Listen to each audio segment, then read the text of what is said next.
Why did the American Civil War begin? Well, that's a loaded question with a complicated answer.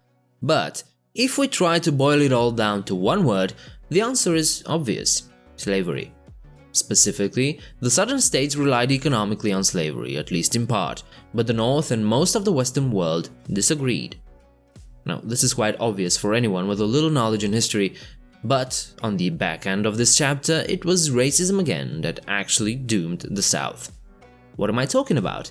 Stay tuned to find out. Hi, my name is Sebastian, and these are mistakes that changed the world.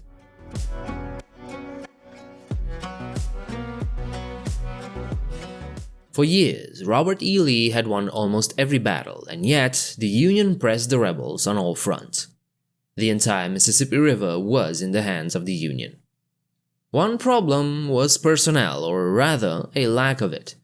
The Union was able to replace its losses and still had enough manpower to run its factories.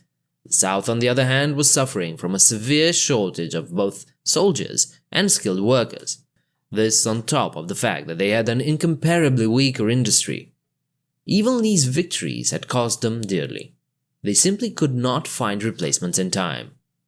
This was a big problem, but there was still a chance, the last chance for the Confederacy to win the American Civil War. A chance lost, wasted away, not on the battlefield, but in a meeting room in Richmond, the then capital of the Confederacy.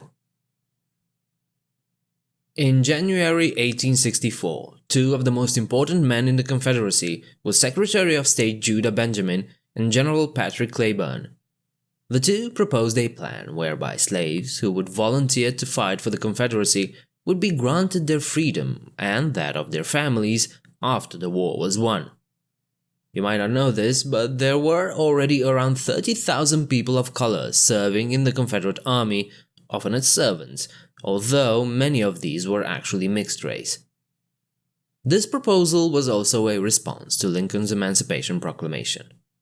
The letter was sent by the highly respected veteran General Patrick Cleburne first to the commander of the Army of Tennessee, General Thomas, in March 1864. Then it was submitted to the Confederate Congress. The letter eloquently supported the enrollment and release of black soldiers. Moved by the exigency in which our country is now placed, we take the liberty of laying before you, unofficially, our views on the present state of affairs. We have now been fighting for nearly 3 years, have spilled much of our best blood, and lost, consumed, or thrown to the flames an amount of property equal in value to the specie currency of the world. Through some lack of our system, the fruits of our struggles and sacrifices have invariably slipped away from us and left us nothing but long lists of dead and mangled. Instead of standing defiantly on the borders of our territory or harassing those of the enemy, we are hemmed in today into less than 2/3 of it, and still the enemy menacingly confronts us at every point with superior forces. Our soldiers can see no end to the state of affairs except in our own exhaustion. Hence, instead of rising to the occasion, they are sinking into a fatal apathy, growing weary of hardships and slaughters which promise no result. The President of the United States announces that he has already in training an army of 100,000 Negroes, as good as any troops, and every fresh raid he makes and new slice of territory he wrests from us will add to this force. Every soldier in our army already knows and feels our numerical inferiority to the enemy. Our single source of supply is that portion of white men fit for duty and not now in the ranks. The enemy has 3 sources of supply. First, his own motley population, secondly, our slaves, and thirdly, Europeans whose hearts are fired into a crusade against us by fictitious pictures of the atrocities of slavery. Like past years, 1864 will diminish our ranks by the casualties of war, and what source of repair is there left for us? The Constitution of the Southern States has reserved to their respective governments the power to free slaves for meritorious services to the state. It is politic besides. For many years, ever since the agitation of the subject of slavery commenced, the Negro Negro has been dreaming of freedom, and his vivid imagination has surrounded that condition with so many gratifications that it has become the paradise of his hopes. To attain it, he will tempt dangers and difficulties not exceeded by the bravest soldier in the field. The slaves are dangerous now, but armed, trained, and collected in an army, they would be 1,000-fold more dangerous. Therefore, when we make soldiers of them, we must make free men of them beyond all question, and thus enlist their sympathies too. This solution could have solved a lot of problems. Many of the officers who were fighting actually supported such a plan. Robert E. Lee was one of them. Why? This move would have provided tens of thousands of new Confederate soldiers at a time when the need for manpower was absolute. By offering a way out to those slaves willing to fight for it, the Confederacy could have gained a major source of recruits, at the same time preventing the Union from taking them in.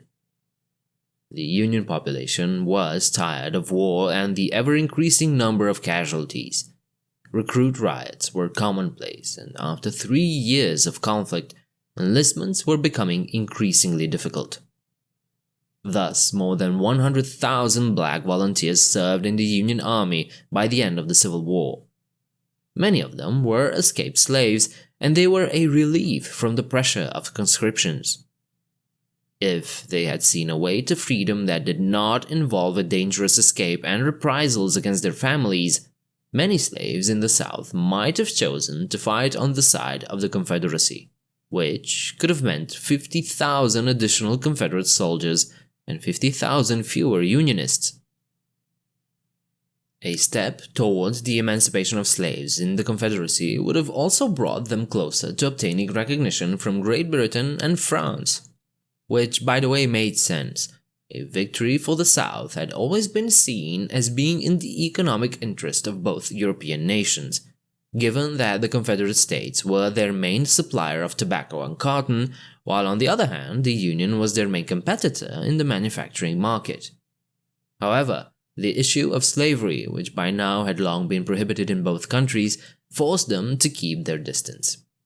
Of course, we all know that this proposal was never put into action by the South.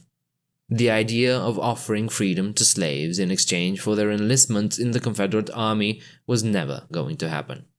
The reaction of the press and politicians in the South was vehement and emotional.